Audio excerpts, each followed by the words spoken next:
For us, what really matters is to never distinguish between nightmares and dreams, and so to always allow the spectator to decide who is dreaming who in that particular moment, and then to never really have any answers, you know.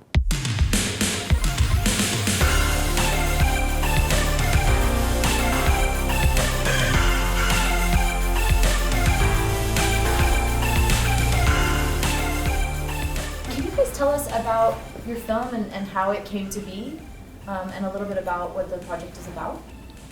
Yeah. Do you want to answer the question? Yeah, you know. Can start then again. Go on.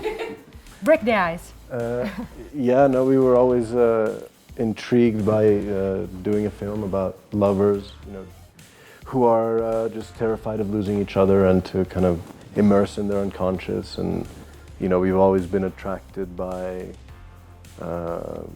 this kind of, you know, story that would follow an artist around. And yeah, I mean, you know, after a lot of failed scripts, finally this one took off, you know. We were just kind of there in a good place, surprising ourselves, and, you know, it kind of all flowed from there. Exploring in a different way the dynamic of a relationship. So yeah, this is what interested us. How did the co-directing partnership happen? Did you guys know each other from before, or? Yeah, we just, you know, we worked together, we did short film together, we knew each other very well. Do you guys play good cop, bad cop? No, we don't wear any masks. Excellent. Could somebody maybe in the back tell us a little synopsis about the film?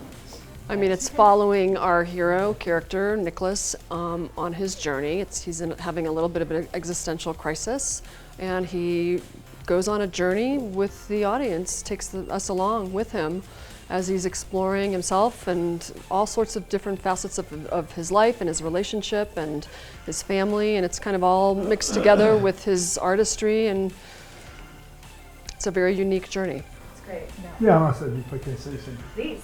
I think the movie started with a more traditional kind of storytelling structure, you know, and then it became more abstract. I think it has some beautiful moments of poetry, but it's not really connected tightly to a storytelling, you know, to how do you say this?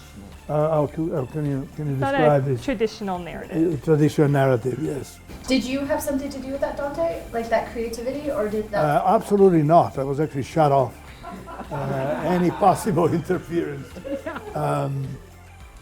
All the way to the final editing, you know, the movie. That's when I saw the movie the first time. No, besides kidding, I think it's usually, you know, in the Western world, parents want to do a gift to the kids. They find an apartment, or, you know, they think of buying a house. They got married a few years ago, so what to do? No, in Hollywood, you produce a movie for them. It's an entirely different cultural approach. Anyway, no, for me it was very important to do the movie they wanted to do. And that's what we have to do as director of photography. Try to understand exactly what the directors want to say. And I think I probably helped out in the more traditional scenes, the dialogue, and but Riccardo and Valentina were totally, I wanted them to do their own movie. That's what I was trying to bring my expertise to, my experience rather. Yeah.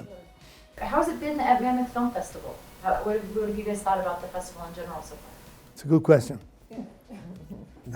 We love it. I think the great thing about Mammoth Film Festival is that it embraces all types of filmmaking. And as Dante said, you know, our film is a little bit more non-traditional in the way that we tell a story through film, and we're just really happy that Mammoth embraces that. That's awesome. Dante, what was it like shooting a film about a photographer as a director of photographer? Did you have a different angle on it?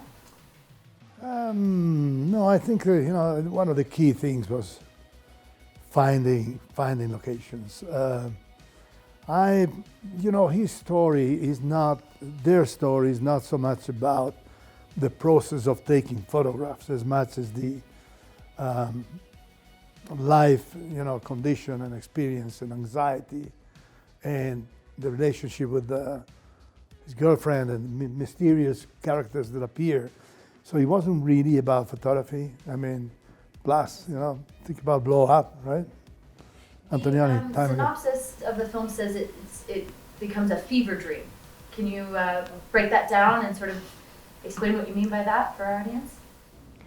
Fever dream. A fever dream. Interesting. Yeah, no, I mean, for us, what really matters is to never distinguish between nightmares and dreams, and so to always allow the spectator to decide who is dreaming who in that particular moment, and then to never really have any answers, Sure. So. How did Anthony Hopkins get on board? Well, I mean, I directed him in a short film 10 years ago, and he's as tripped out and egoless as can be, a true astronaut, artist, philosopher, and we all of us kept in touch over the years, and it was just natural. I mean, we were co-writers on the project, so we sort of wrote together. It started out really. It's interesting that Fever Dream came up earlier because that's sort of where the sort of script was born from. I think it started as about an 18-page treatment. Is that about right? It was about an 18-page fever dream that just sort of captured sort of the real emotional sort of what you see in the final film. And then I kind of ran from there a little bit and gave it a bit of a structure, sort of fleshed it out, found those moments, connected them together, and then we sort of played back and forth. And I think you guys took over kind of after a first draft or two. You guys picked it up and sort of massaged it into the vision that you get to experience when you see the film. Okay. I want to shake it up a little bit and just ask you guys, we're at a film festival, and I just talk about films in general and where you guys get your inspiration from and sort of those kinds of things. So whoever wants to just jump in and call it out, and that works fine. So what movie makes you cry? Titanic? No? Oh, yes. I'm kidding. I mean, I'm not. I'm not. I always cry, so. Yeah, it's the most important movie in the world. Jojo Rabbit made me cry. He's a little Twice. bit sarcastic, I think. I can say one movie which is very interesting to me, The Two Popes. Maybe Mireilles. I think it's an amazing, intelligently directed film. Perfect. Not to mention the acting. What movie makes you cheer? What makes you, yeah? Let's talk again. What about 1917? I love this kind of big Yeah. screen spectacle, which is good movie making. I love it. The story you can enjoy, and great cinema too. This one I am so interested And of course, some of the movies of that. Sorry. Yes. Can you brag on yourself a little? Can you brag on yourself a little? Yeah, I do. For instance, one movie which I'm very proud of that I worked on is called Heat. It's a movie Al Pacino and Robert De Niro. And it was shot in Los Angeles, and it was a pretty tough shot. I mean, working with Michael Mann is a very intense experience, and having this kind of cast. But the movie is great, really is well conceived. I'm very proud about that film. We recently did a new version, which is director's cut, 4K technology advances continuously. How is the industry, technology-wise, how have you changed your approach in the industry? Me? Well, I personally totally embraced. The first movie I did was actually directed by Tony Hopkins. Riccardo played a couple of characters in that film. And it was the first time I was shooting with digital technology, which is, I think somebody has a nostalgia, of old technique of film, photochemical film. I think it's a very romantic idea and approach, because from a technical standpoint, it's so much easier to shoot with digital technique. We can concentrate, we see what we're doing, the moment in which we are doing, which is something that belongs to every other art form, like painting or music or whatever. You can repeat writing, you can rewrite everything. Now we finally see what we're doing as we are doing it, which makes things much easier. We can do better in storytelling because of that. Very cool perspective. What is one film project that you wish you could have been a part of? The Avengers series. Like, how epic to have all of these these legendary actors in one room shooting like a fight scene. It's epic. Endgame, Infinity War. It's the goal. We should do that next. Something like that. Yeah. Do you guys have favorite movie quotes? Movie quotes? Matt. It's not even like having a favorite. It's like you use them in life. You know what I mean? Like you don't walk around thinking about them. It's just a moment that happens, and it's the right moment for something to pop out. So it's hard to just say there's one. There's a Can you million. think of a quote from this moment? Absolutely not. I can. Yes? Yeah. There's a line by a guy in the movie The Insider, who says, I think this guy is Wallace. No, it's the guy, the TV guy, the 60 Minutes guy, who says, I've been in this business for 40 fucking years.